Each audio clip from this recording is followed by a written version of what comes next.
Before we dig into anything, let's go ahead and begin with a word of prayer, shall we? Father, we thank you for the blessings that you give to us. We're thankful for our time of study in the middle of the week. We are certainly thankful for this gospel that gives us such information to build our faith, to better serve our King Jesus Christ. Help our shepherds as they're watching over us. Be with each and every member of this congregation and all the tender souls that we watch for, we help, we strive to serve. Father, we ask that you would be glorified in us and through us and be with us in our study tonight. We ask this in Jesus' name. Amen. All right, John chapter 4. Now let's kind of remember a couple of things. In John 3, we have Jesus interacting with the top of the religious order, Nicodemus. John 4 then, he goes to the other end of the spectrum. He goes from the religious leader, Nicodemus, a teacher in Israel, part of the Sanhedrin. Now he goes to a Samaritan woman. Guys, it does not get any more drastic than that. But what's the subliminal point? What's the idea here? Both people are candidates for the gospel. It doesn't matter whether he's the religious leader. He needs to be radically transformed. He needs to be born again. And it doesn't matter if you're a wayward hybrid child of Israel like this Samaritan woman, caught up in all sorts of immorality. I know I'm kind of playing my hand here a little early. I hadn't told you all that yet, but hopefully you read it before. And what's the point? Even this woman is a recipient of the gospel. Everybody can be a candidate for our King. And so that's part of what's working on here. Just make sure you see that. Okay, John 3, top of the order. John 4, bottom of the order. And yet both can get the gospel through Jesus Christ. So John 4, verse 1. Therefore, when the Lord knew that the Pharisees had heard that Jesus made and baptized more disciples than John, though Jesus himself did not baptize, but his disciples, he left Judea and departed again to Galilee. But he needed to go through Samaria. So he came to a city of Samaria, which is called Sychar, near the plot of ground that Jacob gave to his son Joseph. Now Jacob's well was there. Jesus, therefore, being wearied from his journey, sat thus by the well. It was about the 6th hour. A woman of Samaria came to draw water. Jesus said to her, "Give me a drink." For his disciples had gone away into the city to buy food. Then the woman of Samaria said to him, "How is it that you, being a Jew, ask a drink from me, a Samaritan woman? For Jews have no dealings with Samaritans." Let's stop there. Lots going on already. I want you to think with me for a second. Verse 1, we're told something pretty incredible. And then in verse 6, we're told something almost at the opposite end of the discussion, equally incredible. So what am I thinking here? Verse 1, what's something revealed about Jesus in verse 1? And he didn't baptize anybody, okay. But think with me a little bit about what he says there. Verse 1, what kind of starts this whole discussion, this whole story progressing forward in verse 1? More disciples than John. Okay, he's made more disciples than John. Verse 1, notice this. Therefore, when the Lord knew. I want you to think about that. You know, we ended John 1, that's how John 1 ends. The Lord knew what was in man, right? I'm sorry, the end of John 2. The end of John 2 ends with, the Lord knew what was in man. Well, now, chapter 4, verse 1, emphasized again, the Lord knew. But notice what he knows. He knew that the Pharisees had heard that Jesus made and baptized more disciples than John. Verse 2, though Jesus himself did not baptize, but his disciples. I want you to think about this. Part of what's being stressed is Jesus knows. He is omniscient. He is all-knowing.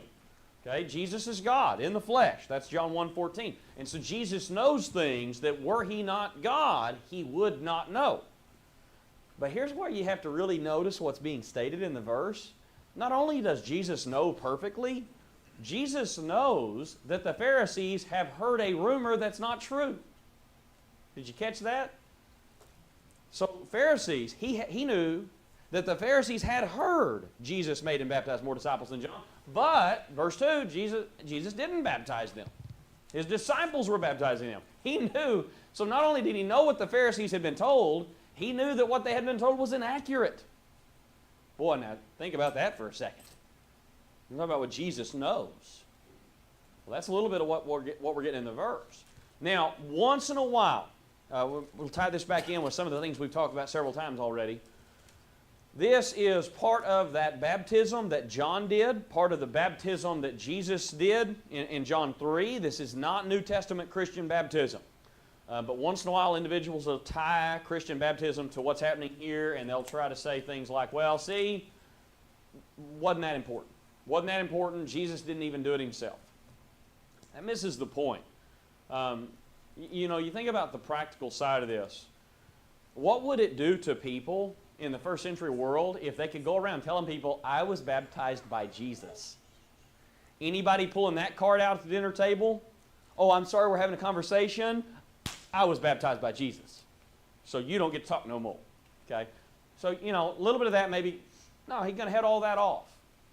Same idea kind of comes around with the Apostle Paul, doesn't it? 1 Corinthians 1, Paul says, I'm glad I didn't baptize any of you, except for just a couple of people. And what was he talking about? Because there were divisions in Corinth. I am of Paul, I am of Apollos, I am of Cephas. And he goes, you guys are missing it. You're missing it. Not that he's diminishing baptism, but that they were missing the point. Okay? So part of the point I'm making is just don't read beyond the text. Okay, that would miss the point. It's not fair to this text, and this is not at all the point that's being made. So he left Judea and departed again to Galilee. Maybe something to kind of think about. I made this comment earlier. We've got a lot of stuff John's recording for us that the Synoptic Gospels don't record. You get, essentially, Jesus has this big official calling of the disciples, and then Jesus begins his Galilean ministry. That's how the Synoptics record that. But when we come over to John, we find out, oh, he's already interacted some with these disciples, and maybe had kind of a unofficial following for a little bit before he actually called them to the work. Maybe even think about it like this. They followed him, but they weren't following him full time yet. Does that make sense? Because you got to go over to Luke 5 when he calls Peter, and he calls some of the fishermen there with Peter, and it's like, man, a lot of faith. Absolutely a lot of faith. But they had already interacted with Jesus some by then. Okay? That's where John's gospel kind of helps us a little. So that's some of what's going on here. He leaves Judea, so he leaves the Jerusalem area, and he's going back to Samaria, or going back to Galilee. Verse 4, he needed to go through Samaria. Here's a map. Let me just kind of, this may be helpful here. Here's a map of what we're talking about.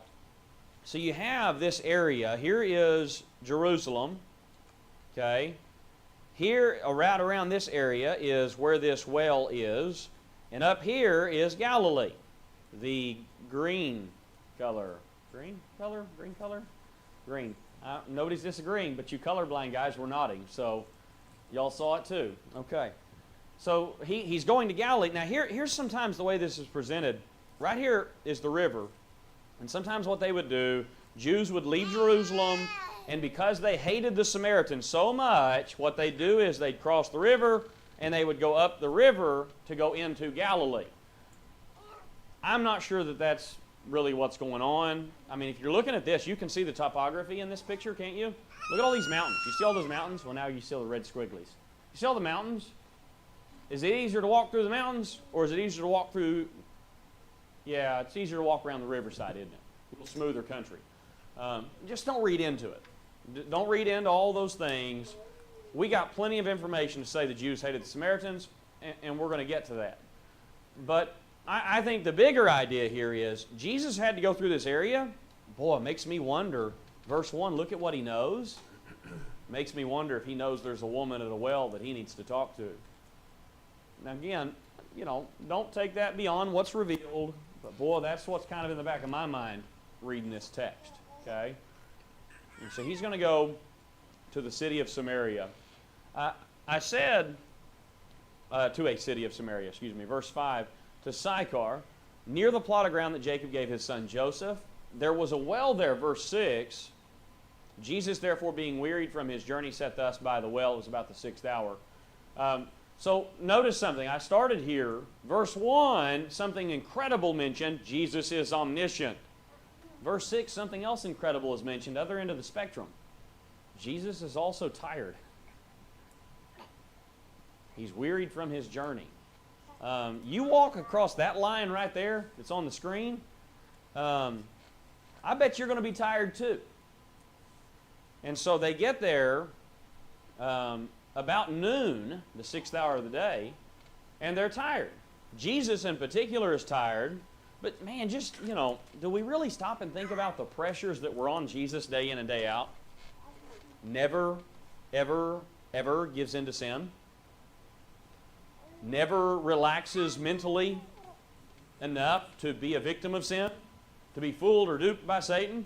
Never gives in. And on top of that, he's being surrounded by, there's no little ones in here, being surrounded a lot by a whole lot of stupidity. Every time he turns around, one of his disciples says something dumb to him, and he goes, "Oh, come here, dummy. Come here. That's not what you're supposed to think. That's not what you're supposed to do." And every time he turns around, he's got these antagonistic individuals. You know how exhausting it would have been to be Jesus? Yeah, I think there's a lot of reasons why. You get to the well here, and he is wore out, middle of the day. But verse 7, a woman of Samaria came to draw water. Jesus says to her, "Give me a drink." Now, part of what's going on here, you almost have questions that immediately come to your mind. But they're going to be answered by some of the things that are filled in verse 8 and 9. His disciples had gone away to the city to buy food. So why does he ask this woman for something? Because his disciples aren't there. And in verse 9, she's dumbfounded by this. "You're a Jew asking for a drink from me, a Samaritan woman, for Jews have no dealings with Samaritans." I want you to notice something. John does a remarkable job of showing us how divisive this situation was. You think we know about bigotry and hatred and divisions in our country? We ain't got nothing on first century Jews. Notice in the text with me, how many times does it stress Samaria or Samaritan? Did you catch it already? In the first 9 verses, guys, it's just about every few lines. Verse 4, he had to go through Samaria to a city of Samaria. Verse 5. Verse 7, a woman of Samaria. Verse 9, a woman of Samaria, a Samaritan woman, and no dealings with Samaritans. You see in this? It's a drumbeat through this passage. Yeah, these Samaritans, these Jews, they don't get along. So let's think for a moment. Couple of reasons why this is. Who are the Samaritans? They're mixed race. A mixed race. There we go. A mixed race. You know how offensive that would have been to the Jews? Because what did the Jews pride themselves on? We are a pure-blooded people. We are the faithful children of Abraham. Our blood's not been mixed with the heathens. And what about the Samaritans? No. Northern nation was unfaithful. The Assyrians decimated them. This entire area we're looking at, Samaria. They were decimated by the Assyrians, and they were repopulated by the Assyrians. And so they brought in a bunch of Gentiles, and what happened? They all intermarried, creating this hybrid people. We're not true Jews. We're not carrying the true blood of Abraham, and a whole lot of hatred was happening, okay? Now, all of that gets 1,000,000,000% amplified by the tension and turmoil between the northern nation and southern nation. Y'all do know that like the northern nation and southern nation hated each other even before all of that stuff happened. I mean, it's like David sneezed wrong, and what did the northern nation want to do? Okay, that's it, we're done. The king sneezed funny, and I'm out. All right? That was sarcasm, and was supposed to be a lot funnier than that. So you have this animosity between the north and the south, okay?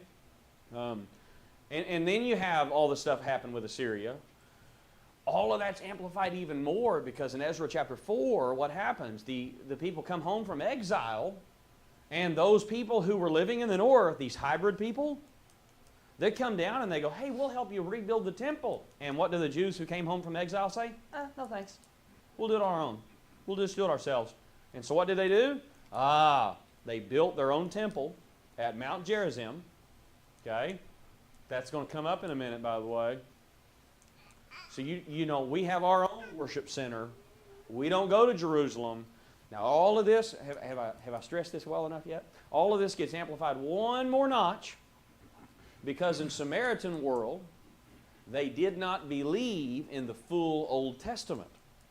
The Samaritans believed in the Pentateuch, the first 5 books of the Old Testament, but did not subscribe to the prophets and didn't have a whole lot of regard for the histories.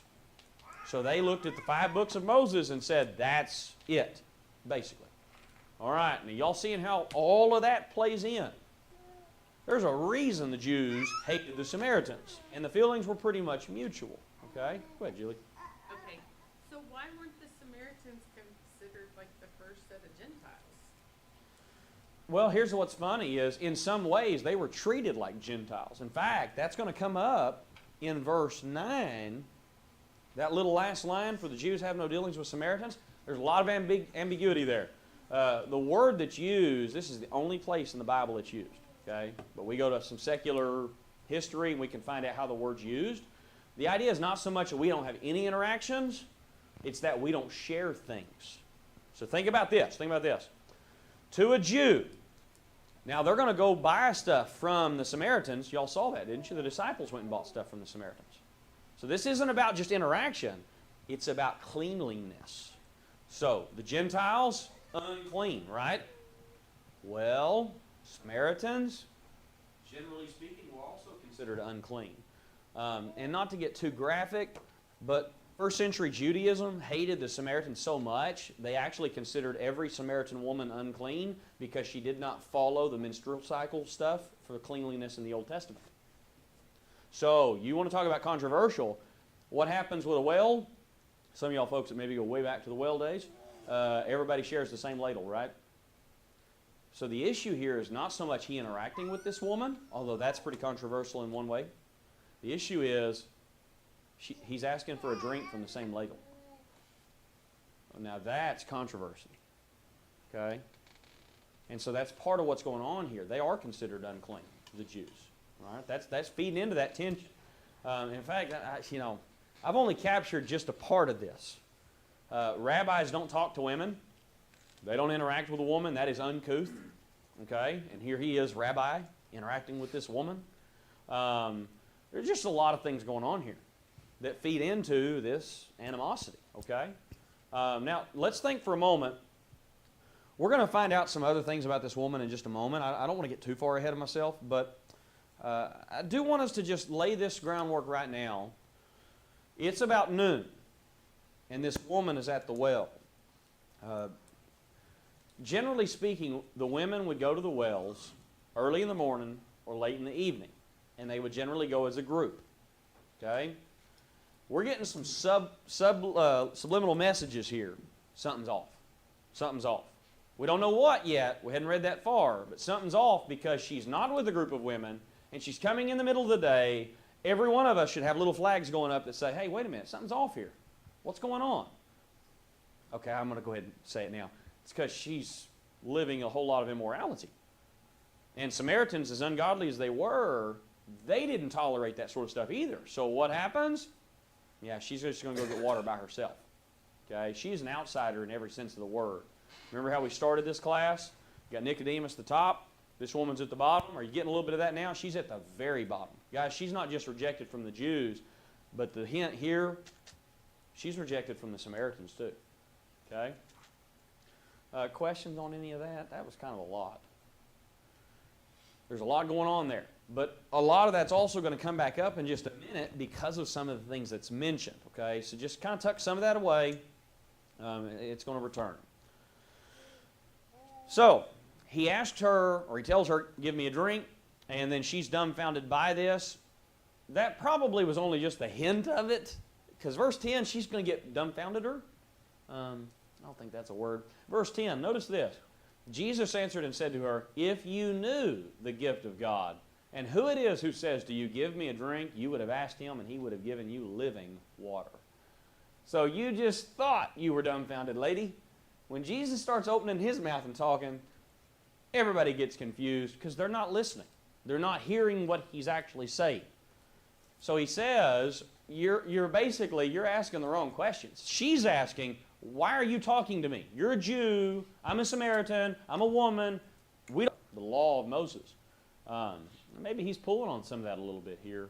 But anyway, he says, know the gift and know him who speaks to you. What have we been circling around all through John? Who is Jesus? Everybody wants to know, who's Jesus? Because that's the all-important question. Is he the Christ?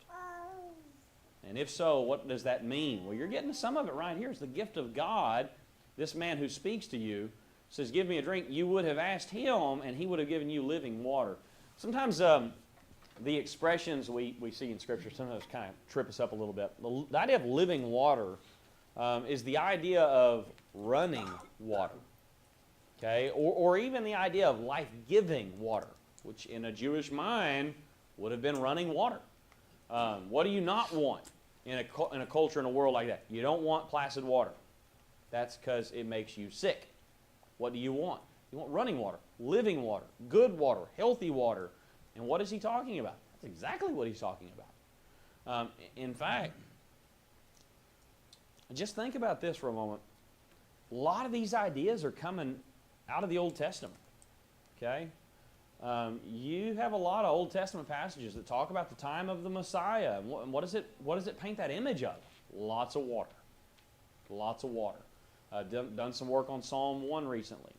The righteous man, the godly, will be planted by rivers of water. Oh, you getting that?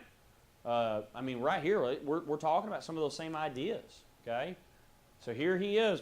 He says, if you knew, you'd be asking a totally different question.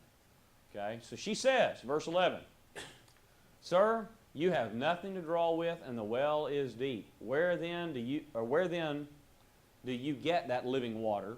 Are you greater than our father Jacob, who gave us the well and drank from it himself, as well as his sons and his livestock? Part of what goes on in these couple of verses is the same thing that really goes on today. Jesus is speaking about spiritual things. He's on this level. And what does the woman listening hear? Physical things. Physical level. Whoa, living water? You mean I don't have to come draw water anymore? Yes, please. Sign me up for 2 pails. Okay? You seeing that? So she's working. I'm not getting this. Where do you get that living water? This well's deep. In fact, in modern times, they have found what they believe is this well. And from all the information given, they're probably pretty accurate. Jacob's well in particular has been well known pretty much throughout history. It was 100 feet deep now. So, woof, how deep must that rascal have been when this woman's talking about it? And here's this man who is tired from a journey, sitting here on the ground and saying, I can provide you living water. You know how confusing that would have been? This conversation started because you asked me for a drink. But now you're offering living water? Are y'all seeing sometimes why the individual talking to Jesus is confused? Because he's talking at a whole other level. Okay? Not that he didn't dumb it down for people, because he does. He dumbs it down big time sometimes.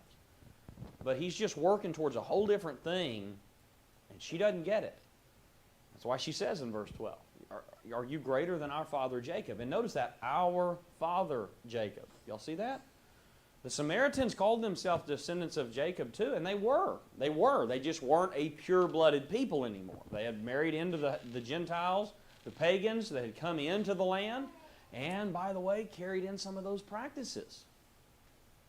And so she says, are you greater than our papi? And yeah, it just kind of misses the point altogether. He drank from it himself, fed his sons, his livestock. Jesus says, verse 13, He answered and said to her, Whoever drinks of this water will thirst again, but whoever drinks of the water that I shall give him will never thirst. But the water that I shall give him will become in him a well of water springing up into everlasting life. You notice how he's incrementally taking this one notch further. She's saying this, and he's saying, okay, come with me a little bit further, a little bit further, a little bit further. We'll go one notch deeper. And so, you see him almost progressing out of the physical thing into the spiritual truth he's trying to get across. So you're thinking of this temporal water? No, no, no, no, no. You're missing the point. I can give you water, and you'll never thirst again. Now, I want you to think for a minute. What would that mean to a person who lives in an arid part of the world, who lives and dies by the well? You know, you get sick of doing something you have to do every day. You remember your grandparents talking about the outhouse days? You talk about it just, it's part of life, but at the same time, it's like, this is awful. This is awful. Every time I need to go to the restroom, I've got to go all the way out to the outhouse. Guys, when you're living in a well world, that was fun to say. When you're living in that kind of a world, everything you do involves you walking out of town to the main well water for the whole city. And once you get there, you got to wait for it. Now, here's what's funny. Part of that's almost a social thing, especially for women who all get along. But what about a woman who's not welcome with the other women? You talk about pretty awful. I got to make this trip every day by myself, unprotected, because nobody will welcome me. Okay? And she's going to go out there. She's going to draw water for cooking, for washing things, for bathing, whatever it was. Oof. Yeah, and Jesus is here saying, hey, I'll give you something, and you'll never thirst again. Now, the whole idea of it will become in him a well of water springing up into everlasting life, I think the idea is that you get a taste of this, you'll never be satisfied with anything else. You know, there's nothing else out there. Now, hopefully what we're seeing here as New Testament Christians is we're seeing a whole lot of things pointing us to Jesus being our satisfaction. Now, we're going to tie this in a minute. What's happening in chapter 6? He feeds people. What's happening in chapter 4? He's offering drink for people. You see what Jesus does? Jesus offers everything we need. Abundant water. Good, clean, fresh water. And abundant food. Jesus provides completely. And so she says, verse 15, Sir, give me this water that I may not thirst nor come here to draw. You still working on that? Oh, man. I want that water you're offering. I don't ever have to come back here. It's Aquafina. Never have to come back here again. I can take it home. You're still not getting it. So what does he do? Verse 16, he turns it a little, doesn't he? Go call your husband and come here. Ooh, man. You know, Jesus had this incredible knack, because he's God, let me just say, of getting right to the point. He did it with Nicodemus, didn't he? He did it with Nathanael. Behold, an Israelite in whom there's no guile. He knows exactly what to say, when to say it, how to say it, where to say it, and who to say it to, and look at what happens. Go call your husband. You know, I don't know what she did, but I'm almost uncomfortable reading it. Verse 17, she says, I have no husband. Jesus said to her, you've said well, I have no husband, for you have had 5 husbands, and the one whom you have now is not your husband. In that you spoke truly. She does what a lot of people do. She acknowledges the truth as much as she has to, and just kind of doesn't acknowledge as much as the rest of the stuff. Ooh. Now, here's something to think about. When I've heard this taught, generally speaking, I've heard rocks just thrown at this poor woman. Oh, man, adulteress, you know, multiple divorcee, whatever. You know, the fact is, the text doesn't say that, does it? Now, here's the thing. It would probably be fair. It would probably be fair to make the assumption that she's been divorced maybe a couple of times. She probably has been widowed a couple of times. It would, I mean, especially if you're talking about 5. Okay, 5 times, you're probably going to hit it right on some of that. But maybe don't color her in quite as awful as what, you know, as what we sometimes think. And it is worth noting, you know, it was really, really tough for a Jewish woman, and again, that's Jewish woman, not necessarily Samaritan, but it was really tough for a Jewish woman to secure a divorce from her husband. Really tough. Generally speaking, she either had to pay him to do it, or she had to approach the elders of the city, or maybe even go to the council. She had to go to somebody in position of leadership who could then make the divorce happen for her on her behalf. Okay? Very tough. Very tough to do that. It makes no difference to the point of the text, though. In either case, a woman who's been married this many times, whether it's divorced, whether it's widow, makes no difference. If she's been married this many times, everybody in Samaria is just kind of like, stay over there. And the Jews, especially, arm's length. We don't want to deal with you. You getting a little bit of something here? You know, here's this woman who would have been ostracized, and who's sitting there talking to her? Yeah, Jesus. Yeah. Yeah, I mean, you know, you think about some of the stories in the Synoptics, you know, the woman, well, we're going to get to John 8, the woman caught in adultery. Or you think of the woman in Luke 7 who comes into Simon's house and cries over his feet and washes his feet and dries them with her hair. And everybody in the room's like, Simon in particular is like, if he knew who she was, you know. Look at Jesus, though. Look at what Jesus is doing. Y'all getting something out of that? So I'm going to throw you a curveball. One of your questions is, what does this reading reveal about Jesus? So what do you think? What is this reading so far? Now, we're going to get into a little bit more here, but so far, what does this reading reveal about Jesus? I tell you, with his knowledge of everything that's unfolding, he's the ultimate statesman. The way Okay. he asks the questions and gets her to Yeah, react yeah. to it. Yeah. He is the ultimate personal interactor, isn't he? He has the ability to work with people. What's something else, Julie? I'd say he's direct, but with compassion. Oh, I love that. I love that. He is direct. There's no mistake about it. He is very direct.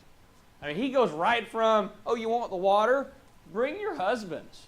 And he knows. We already found out he knows all this stuff. I mean, look at chapter 4, verse 1. He knows things. You don't think he knew? He knew exactly what to ask. But he does so with compassion.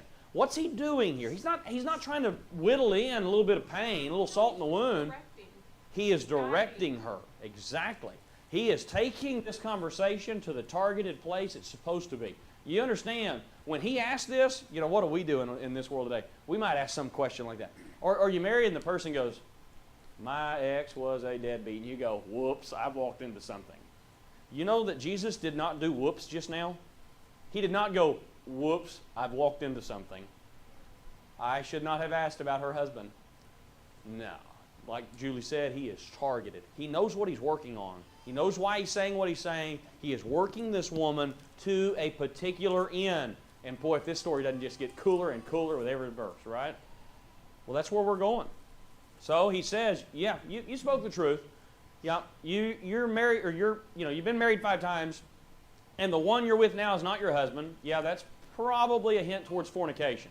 She's living with this guy, and they're not married. They're playing like husband and wife, but they're not husband and wife. And so she says, I perceive, verse 19, I perceive you are a prophet. Well, understatement of the century, right? So you notice, she says, what he has just revealed, oh, it means something. He's somebody. The cool thing is, everybody in John so far has thought Jesus is somebody. They're wondering if he's the somebody.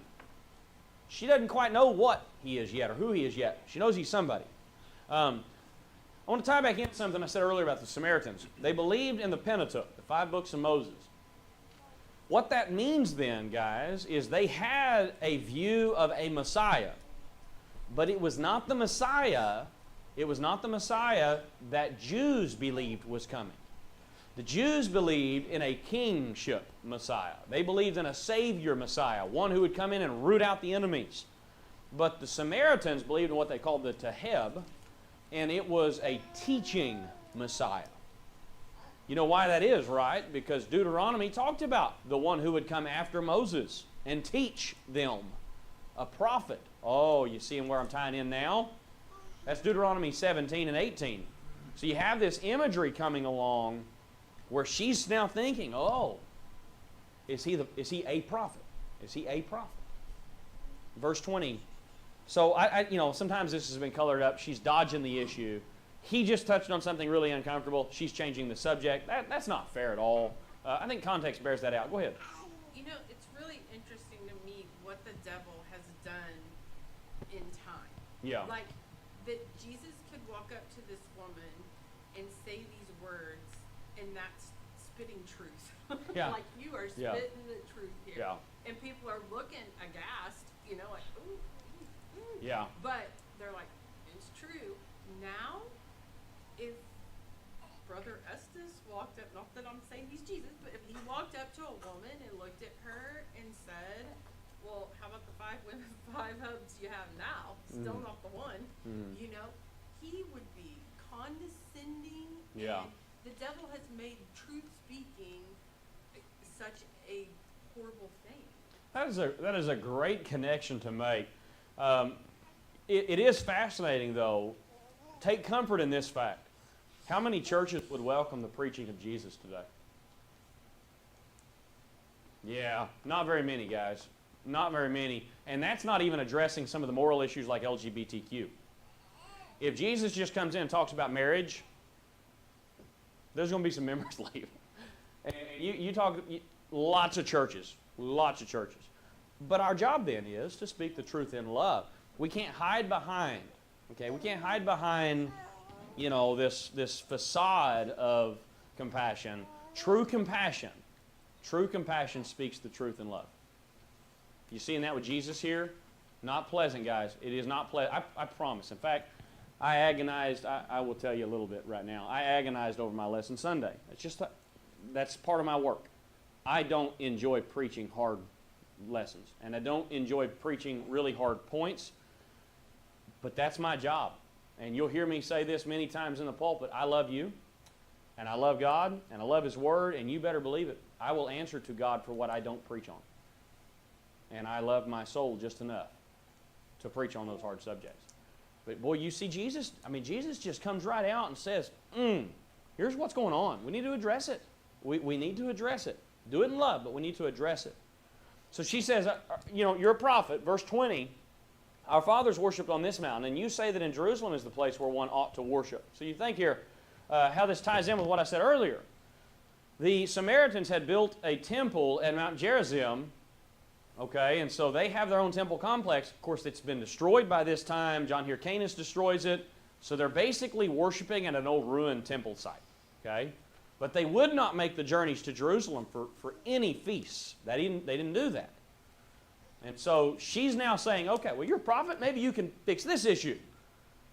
We have always worshipped here at Gerizim. You Jews have always worshipped down at Jerusalem. Which one's right? And Jesus says, verse 21, woman, believe me, the hour is coming when you will neither on this mountain nor in Jerusalem worship the Father. You worship what you do not know. We know what we worship, for salvation is of the Jews. You talk about an exceptional communicator. Jesus says, I'm not getting into all the debate. I'm not going through all of that. But we're worshiping in the truth. So he essentially says, you're missing the point. All this debate about Gerizim or Jerusalem, you're really missing the point. But if you want my answer, we worship what we know.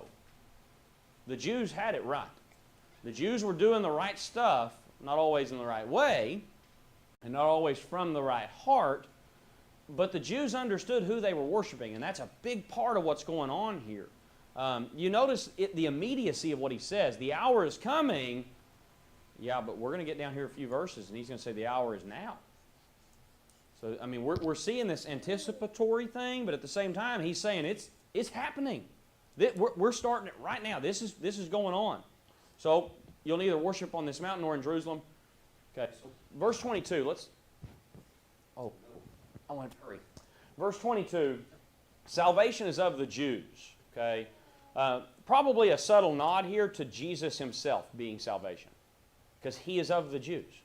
He's the Messiah salvation will come through, and that's where this is going. So verse 23, let's get into this. Verse 23, the hour is coming, and now is, when the true worshipers will worship the Father in spirit and truth, for the Father is seeking such to worship him. God is spirit, and those who worship him must worship him in spirit and truth. Now, lots going on here. I'll only say this, probably a well-known text. I don't think this text really means what we generally make it mean. Generally speaking, the way we present this is we need to focus on the right form and the right feeling. That's true. 100% true. And this text will support that a little bit, but I don't think that's the main point of the text. If you're thinking with me a minute, the Samaritans believed in a smaller Old Testament. They had a fractured view of God. So you see in what he says earlier, you worship what you don't know. They're claiming to worship God, but they didn't even have half the Old Testament. They were worshiping God, but it was not a full picture of God. He says, we know what we worship. Because the Jews followed the full Old Testament. They had a fuller picture of God. Okay? And that's why he goes into all this discussion about the identity of God. God is a spirit. God is spirit. They needed to understand who God is. If you're going to worship God, you got to know who God is. Worship is rooted in Him and who He is. You got to know the who of your worship before you can ever get the what or the how or the why. Did y'all understand that was a lot? I know, but so important. We start with the who of our worship. That helps us see our what, our how, and our why. And if we get one of those numbers off, generally speaking, it's because we don't know the who. All that goes back to Him. Now, of course, this concludes, I know the Messiah is coming, and when He comes, He will tell us all things. You see in that, they had this idea of a Savior, of a Messiah who would teach them. See, she says, He'll teach us when He gets here. And Jesus says, I am Him. That's awesome. You know that so far in this Gospel of John, Jesus has not revealed His true identity to anybody yet. And who does He do it to first? A Samaritan nobody. Is that not the coolest thing ever? I mean, you talk about an outcast of outcasts. Everybody so far has been wondering who this dude is, and He finally tells a Samaritan woman. That's cool. All right. All right, I know that was the bell. Do you have an application that you're just itching to throw out? Okay, nobody's itching. All right, let me give you my applications in because I know that was, we've got about 30 seconds. So number one, be impressed by Jesus' daily sacrifice. Here's where I'm going with that. He's tired at a well in the middle of the day. You stop and think about what all He gave up daily to be the Savior and walk the earth. Man, I've thought about this before. Did Jesus ever have the stomach bug? If I was given the option of never coming to the earth and never having a stomach bug, I'd probably take it. Okay? Don't give me the stomach bug. It's not pretty at all. Meredith will tell you. Number two, the gift of God is for all, even a Samaritan woman. Guys, we're sitting here tonight because we're part of that same category of outcasts. And then number three, true and lasting satisfaction comes from Jesus. We get a little of that in John 4. Here's water that will never make you thirsty again. We're going to get it again in John 6. He's providing the bread from heaven. Guys, Jesus provides everything we need, and if we'll look to Him, we'll be satisfied. Number four, no area is off limits to the gospel and our King. Julie's point earlier, I've had individuals tell me, that's none of your business. Well, wait a minute now. There is no subject off limits to the King. The gospel's here, folks, and it talks about our marriages. It talks about the way we dress. It talks about the way we live. It talks about the things we think, the things we say, the things we feel. There is no area off limits. That's none of your business. Well, it may not be my personal business, but it is this church's business, generally speaking, and you better believe it's God's business. Okay? Nothing's off limits to Him. And then number five, true worship is rooted in the identity of God, and true worshipers seek to reflect the identity of God. I think that's so important. We get into texts like this and just be thinking about how this plays in. Two big factors play in John 4. Evangelism, and we're going to get that more in the next section, and true worship. True worship is rooted in the truth of God. Okay? That's where you get some of that truth stuff there. I can't believe I finished that early. You got about 20 seconds. Okay, no, you have negative 3 seconds now. I think they're doing that on purpose at this point. So thank you for your careful attention, and I will call on Helvey to lead our prayer on Sunday in retaliation. But thank you for your careful attention, and we'll pick back up with the last half of chapter 4 on Sunday. So you're dismissed or something.